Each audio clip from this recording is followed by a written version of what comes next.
賽正式開始。依家先請正方主辯嘅3張發言時間，準備嘅前事。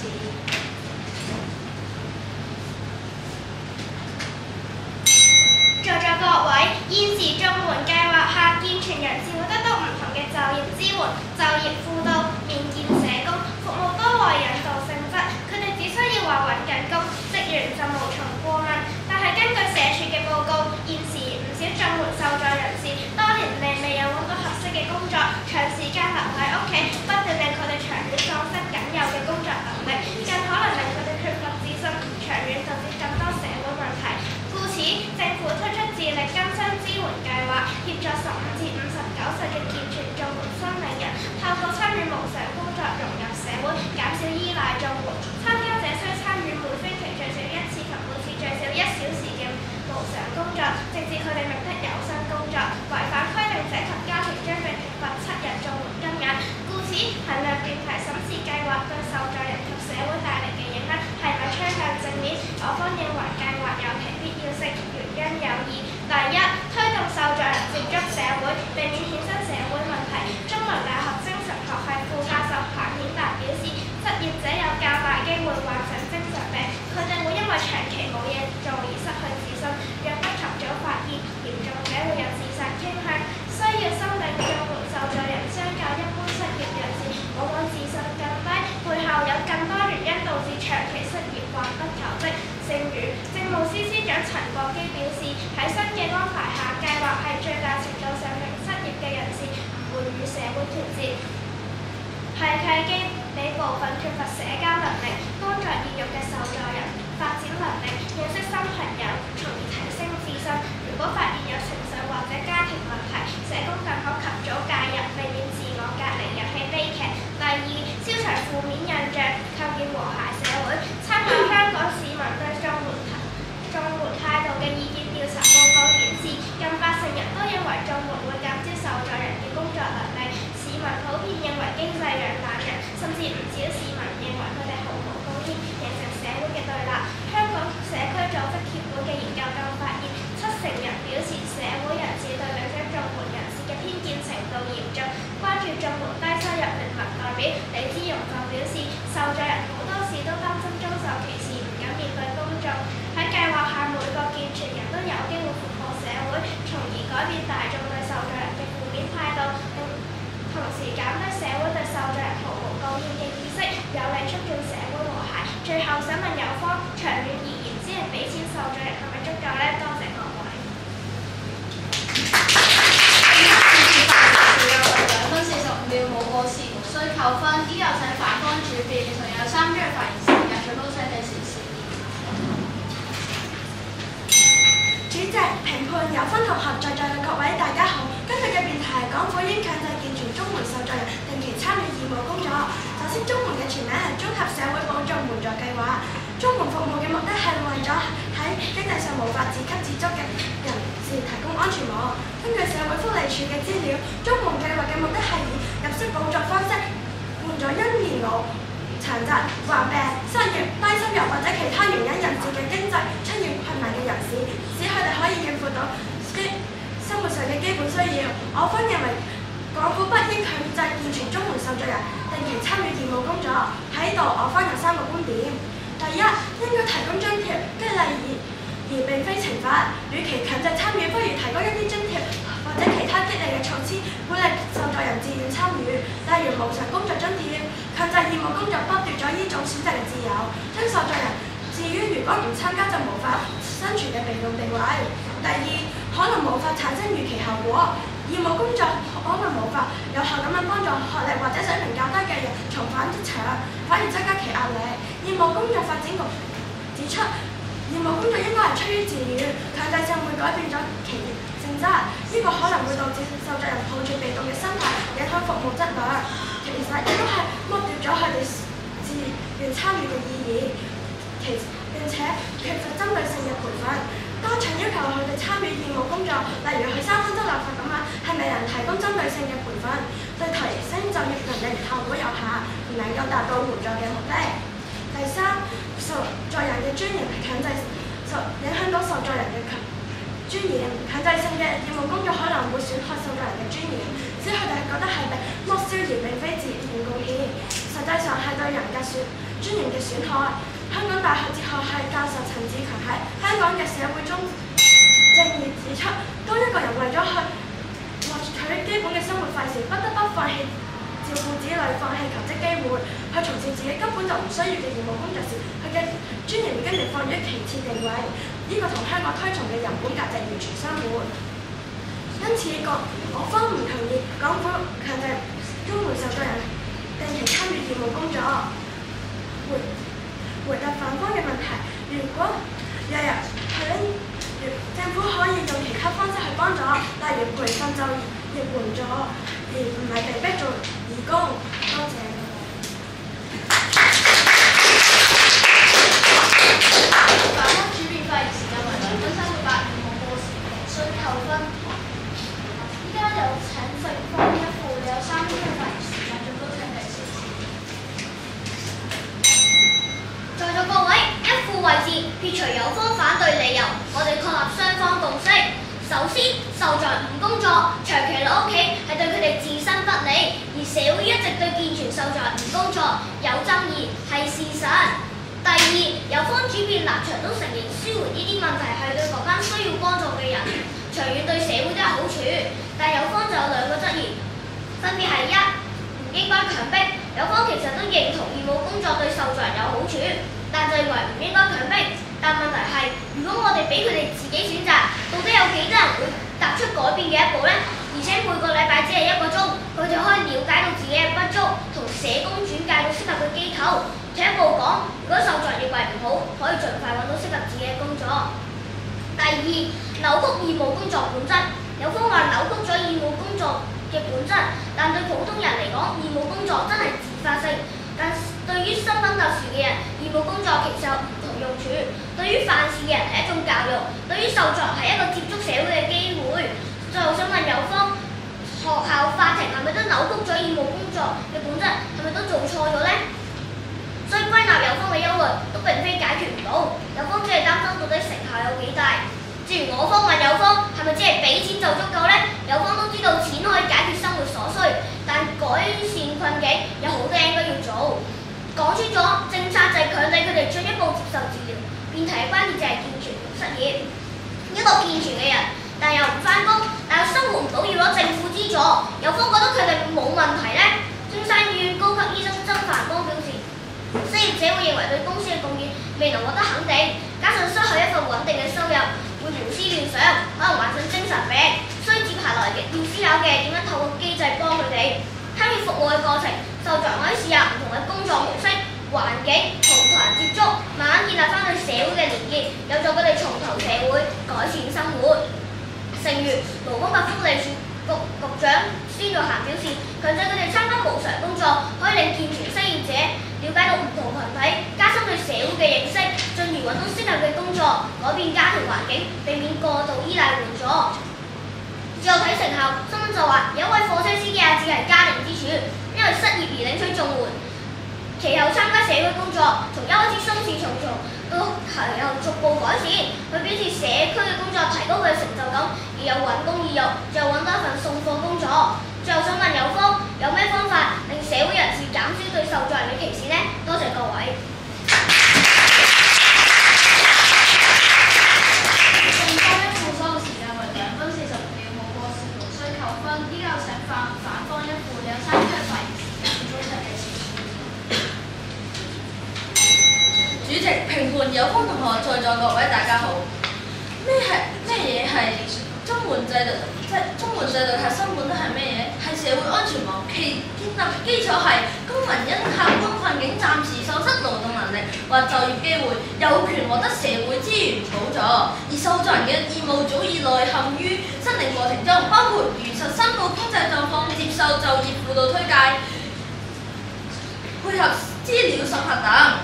社福機構曾會為受助人訂立個人求職計劃，並在受助人成功就業後支援其持續工作。呢種權利同義務嘅對等係基於補助回應需求嘅公平邏輯，而唔係勞動交換補助嘅買賣關係。勞動交換補助係將零福利同埋強制勞動綁定嘅邏輯，而我方嘅立場正係反對呢種綁定。我我哋認為福利嘅核心係保障而唔係交換。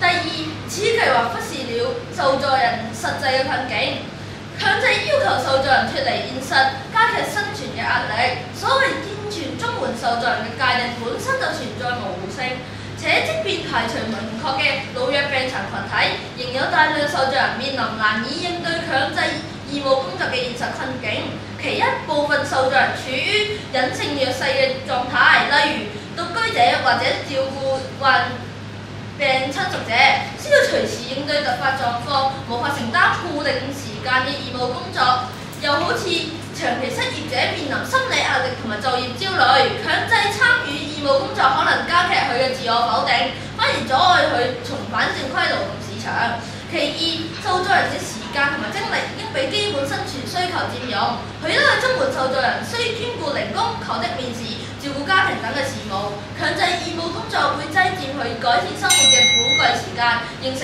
越忙越窮、越窮越忙嘅一個無償勞動嘅惡性循環。更加值得警惕嘅係，強制義務工作可能對弱勢群體造成歧視同埋標籤化。當受助人被要求通過義務工作證明自身價值，實質係將貧困歸因於個人不勞動，忽視咗經濟結構調整、就業市場競爭、社會資源分配不均等嘅客觀因素。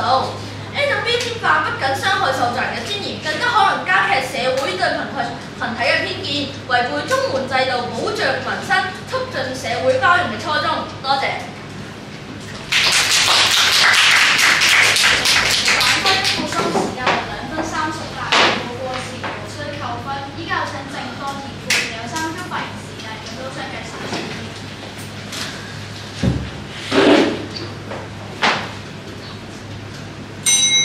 在座各位要推行一個政策，要睇目標同埋成效。有方同學今日睇成效。首先有方話健全人可能係受幫助者做唔到。我當真明白有啲受助人係家庭原因唔可以做到嘢，但到底係咪有人做唔到嘢，大家都唔使做義工服務呢？再者，有啲特殊嘅情況可以申請豁免，根本唔會忽略咗佢哋嘅感受。第二，會令受助人失去尊嚴。首先，申請綜援已經失去咗尊嚴啦。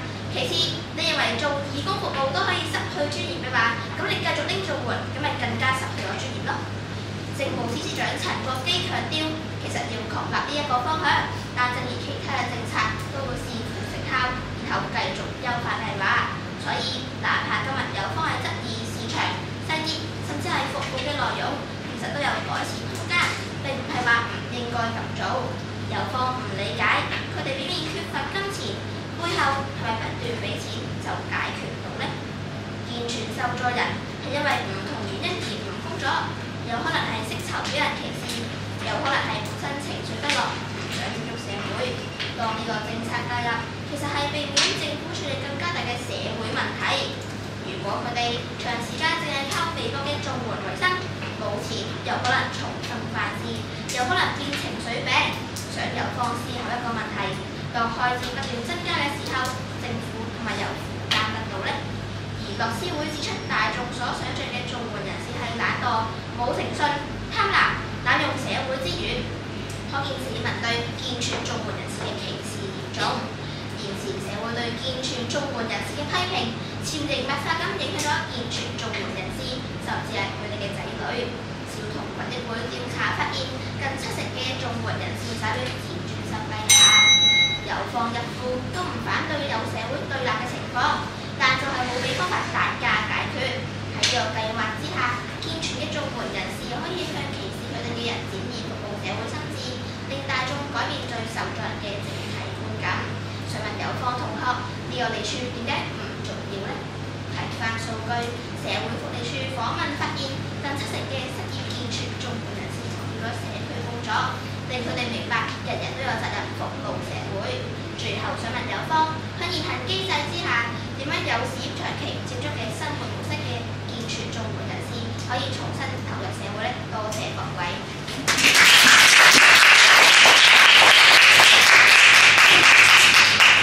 正方二副收時間為2分41秒，冇過時無需扣分。依家有請反方二副，你同樣有3分嘅發言時間，亦都相繼少少。主席評論有方同同學，在座各位大家好，我分認為人文關懷同埋靈活豐富先至係綜援制度嘅核心，而並非強制約束。對於暫時陷入困境嘅公民，給予無條件嘅基本生活保障，係社會文明嘅重要標誌。真正合理嘅幫扶模式應該係靈活彈性、因材施教，對於有就業意願嘅受助人提供定向技能培訓、就業推介、試用期補助等支持。對於需要照顧家庭嘅受助人，可以延長就業輔導週期，提供彈性工作機會信息。對於存在心理困擾嘅受助人，配套心理諮詢服務。呢種以受助人為中心嘅靈活幫扶，唔單止尊重受助人嘅自主選擇，仲可以根據個體差異精準脫貧。呢個效果遠勝於簡單暴躁嘅強制義務工作。事實上，義務工作嘅價值在於自願性同公益性。當強制力介入，其公益性會被稀釋，甚至淪為形式主義。港府若真係希望鼓勵受助人參與社會服務，應該通過正向引導，例如提供義務工作積分兌換培訓機會、就業推薦等激勵措施，並非強制要求。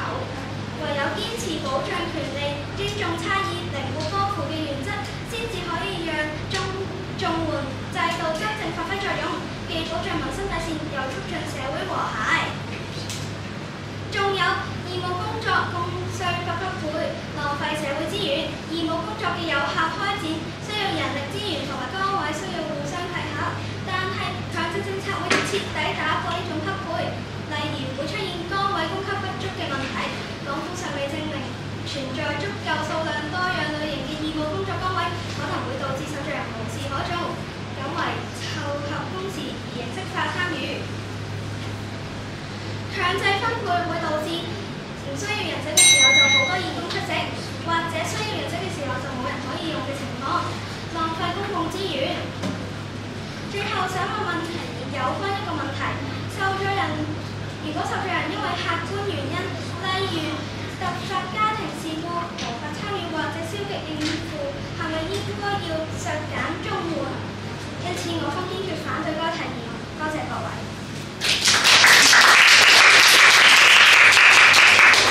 反方議附所用時間為2分25秒，冇過時，無需扣分。接住自由辯論時間，一會宣讀賽規。喺本環節，雙方各有2分半鐘嘅發言時間。雙方議員可以選擇一次過將發言時間用出嚟，都可以自行分配時間，分開數次發言。除某方發言時間用在另一方之後，派出多位議員發言，先由正方發言，再由反方發言，如此類推。發言內必須暫立時間計算以坐下為準，即某方同學發言完畢及坐下後，時間計算方轉至另一方，如變如沒有坐下，則時間計算並不會轉換。雙方派出嘅同學喺發言時間不得與台上同學溝通。某方自由辯論法定時間結束時1分鐘計時會按鐘1次。議事發言時間尚餘1分鐘，在某方法定發言時間終止時計時會連續按鐘2下。是以該方自由辯論發言時間結束，喺某方之發言時間用盡，主席將會宣佈另一方餘下時間。該方可以派出1位或多位議員輪流發言，直至時間用盡。請問雙方對賽規有任何疑問？如果冇嘅話，自由辯論即將開始。一先請正方派出1位議員進行自由辯論。有方同學何謂健全呢？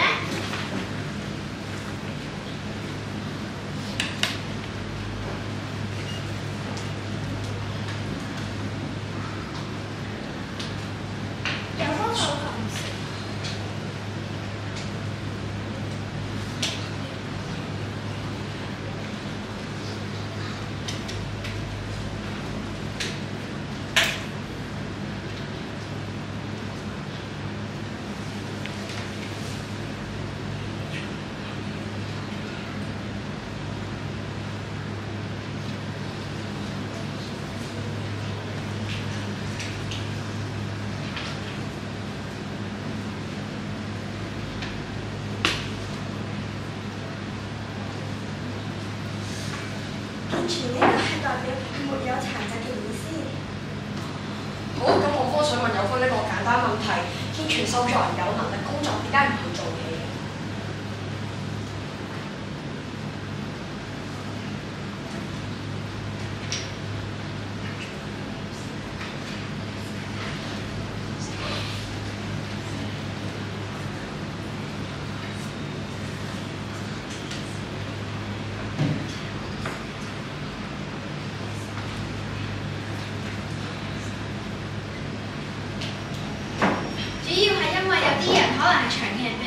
或者要照顧有病嘅家人。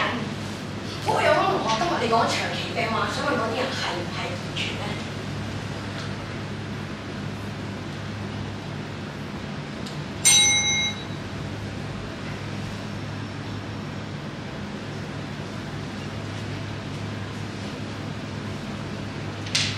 不過佢哋要照顧例如一啲獨居長者啊，所以冇時間。係咯，所以今日有方同學就話係冇時間嘅，但係我哋可以申請豁免嘅喎。再問翻有方同學啦，社會福利署咧就普遍認為受助人係好食奶做嘅人，有咩方法可以改變呢個標準？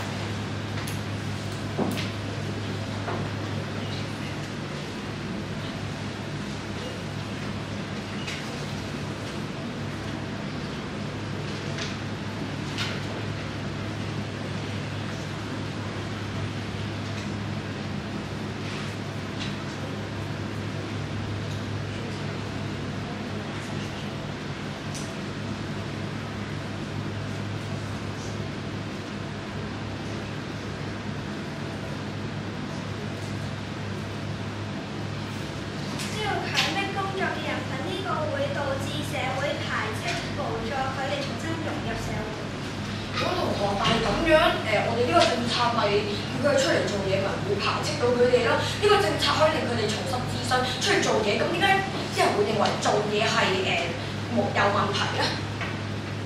因為強迫反而會令佢哋更加冇自信。正方上餘1分56秒，你用？用。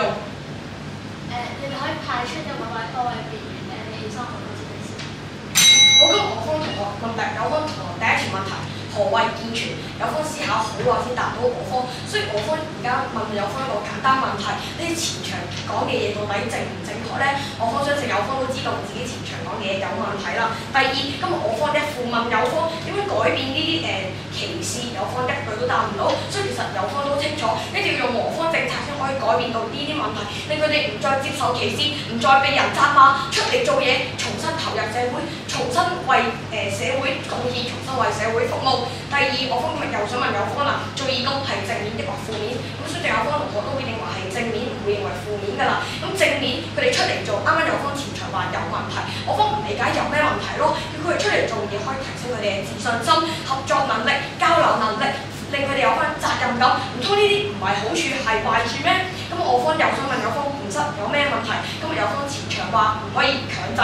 唔可以強制，咁想問有方，如果唔強制，有幾多人會踏出第一步？我方相信絕對唔多，但係唔至於未嘅。咁想問有咩可以優化？有咩政策一開始做得到完美，根本就冇。所以呢啲時間問題，後續可以我哋再優化佢，並唔係就話而家前期已經落咗定論啦。所以我哋而家嘅定論係話，佢哋要做啲其他問題，後續再講。仲有一樣就係咁啊，有方話冇時間做唔到，呢啲都係後續問題，我哋之後再講。並且就算係健全機制，我哋都可以向社會福利署申請豁免。再問有方同學做義工嘅時候，同認識職場對嗰啲人有咩壞處？有方相信應該都話冇壞處㗎啦，冇壞處，點解唔叫佢出嚟做啊？有方前場已經係話到咩係咩會激烈歧視，有方一句都唔答㗎啦。係啦，再問有方同學，如果佢哋有能力、有意識可以講。自由辯論結束，依家會進入結辯環節，1分鐘時間給予雙方作準備。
準備好想繼時事宜。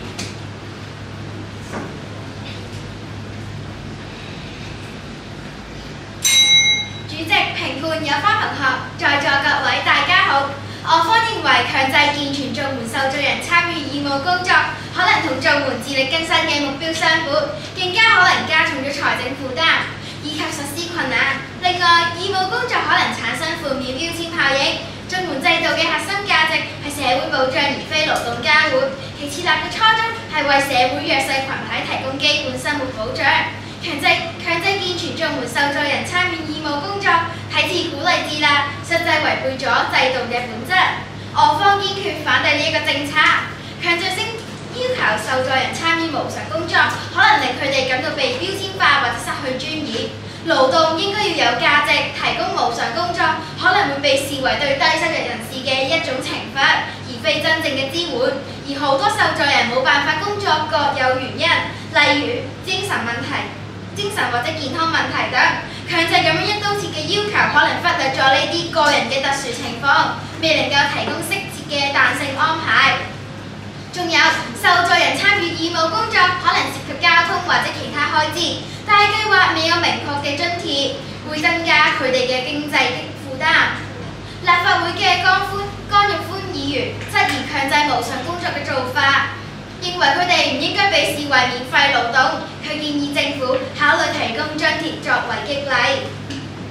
潛在標籤化同埋污名化，強制措施可能會加劇公眾對綜援受助人嘅負面標籤，認為佢哋係好吃懶做需要，忽略咗參與嘅內在動機。義務工作嘅價值在於自願同埋利他精神，強制性嘅要求會抹殺咗呢一種嘅內在動機，參與者亦都會可能因為係被逼嘅而缺乏投入感同埋滿足感。另外，政策目標同埋失焦，計劃嘅主要目標應該係協助受助人最終重返有薪嘅工作市場。強制無償工作可能只係治標不治本，未能夠解決導致失業嘅根本問題。好多人嘅失業原因可能係源於結構性問題，例如經濟環境不景。總結嚟講，基於以上嘅幾點，我方堅決反對呢一個計劃，認為呢一個計劃過於強調懲罰而非支援，建議應該以更多彈性、尊嚴同埋專業嘅輔導為本，並提供有薪工作同埋訓練機會，而非強制性嘅無償勞動。最後想問有方，請問義務工作係咪真係能夠令到受助人融入社會？強制佢哋去做呢啲嘅義務工作，只會令到佢哋更加尷尬，而且唔願參加。多謝。反方結辯數時有為2分59票冇過時，無需扣分。最後請正方結辯，有3分鐘嘅發言時間，準備好將有時事宜。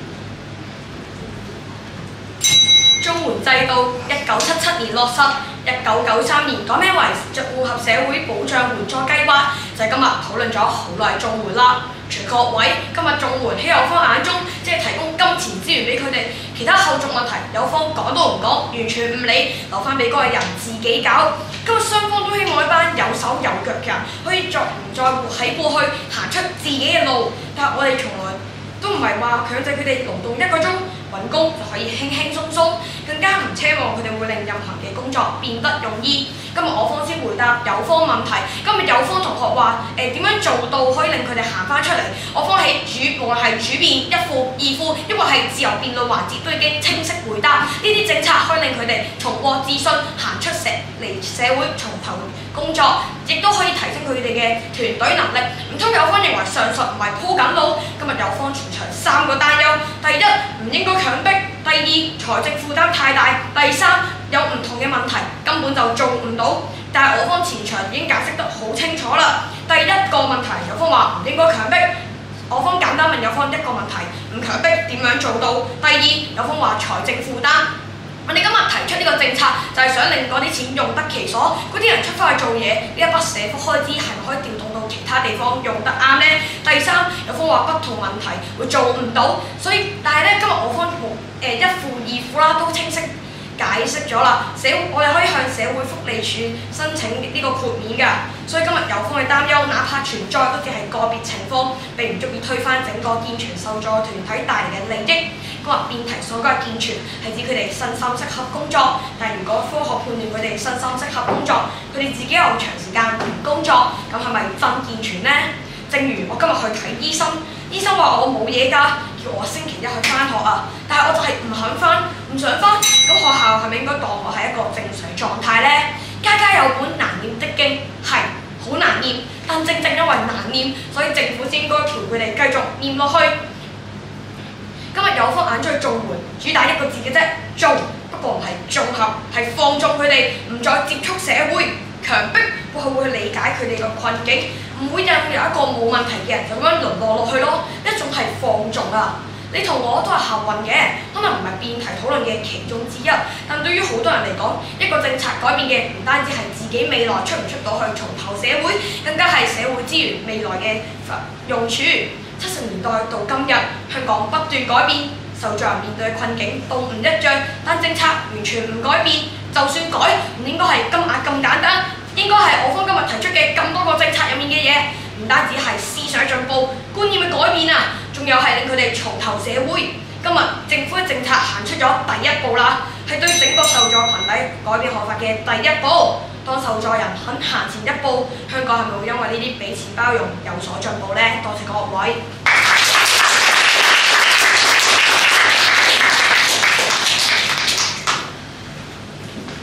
呢個翻分辨比賽告一段落。